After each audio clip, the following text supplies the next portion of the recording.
আগুন ধরা অসহ্য গরমের একটা সকালে আন্তরিক ভালোবাসার শুভেচ্ছা জানিয়ে আবারও আমার নতুন ব্লগটাকে শুরু করলাম। যে পরিমাণে অসহ্য গরম পড়িছে, তাতে করে উনুনের সামনে দাঁড়ায় কিছু করে খাওয়ানো যে কি কষ্টের কাজ, এ শুধুমাত্র মহিলারাই জানে। তাই তো আমি ফাঁকিবাজি করি।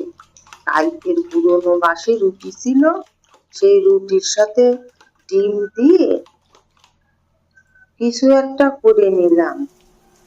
খাবার তো করাই লাগে, না হলে তার উপায় নেই। তাই আমার মাথায় তাড়াতাড়ি এইটাই আসলো। আবার খাতেও খারাপ লাগলো না, সহজও হইল। শুধু গরম লাগে না আমার এই চেলাবেলা, গরমও লাগে না, শীতও লাগে না, আবার বর্ষাতেও কিছু হয় না। সেই খাতি বসাতে শুরু করি, হাসি গুঁড়োয় গুঁড়োয় বলতেছে দুইজন। এতবার করে বলতেছি চুপ করে বসে খা, কিছুতেই তাকে থামাতে পারতেছি। এরপর ক্যামেরাটা অন করে তাকে সামনে যেই রাখেছি, অমনি চুপ করে খাওয়া শুরু করেছে।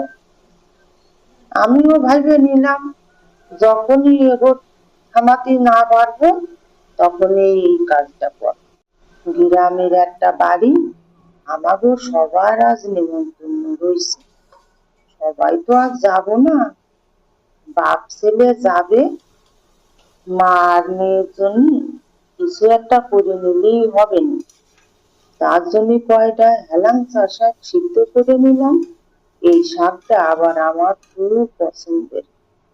এদিকে আবার শুকনো মরিচ, রাঁধুনি, তেজপাতা, জিরে ফোড়ন দিয়ে পাতলা করে মসুরির ডাল রাঁধতে নিলাম। দুটো কামরাঙ্গা মরিচ দিয়ে শাক টুকরে ভালো করে মাখলাম। আমার ছেলে মেয়ে দুটো আবার আমার মতো ঝাল রয়েছে। রান্নায় যদি একটু ঝাল কম হয় তাহলে তাবো নাকি আবার জুত হয় না। এখন তো দেখি সবাই বাটো, থ্যাতো, সিদ্ধ করো, যাই করো না কেন সব কিছুরই ভর্তা বলে। আমরা ছোটবেলায় কিন্তু এই সমস্ত কথা শুনিও নি, দেখিও নি। আমরা কেবল যেগুলোরে ভাতের মধ্যে দিয়ে সিদ্ধ করতাম সেগুলোরই ভর্তা বা ভাতে বলতাম।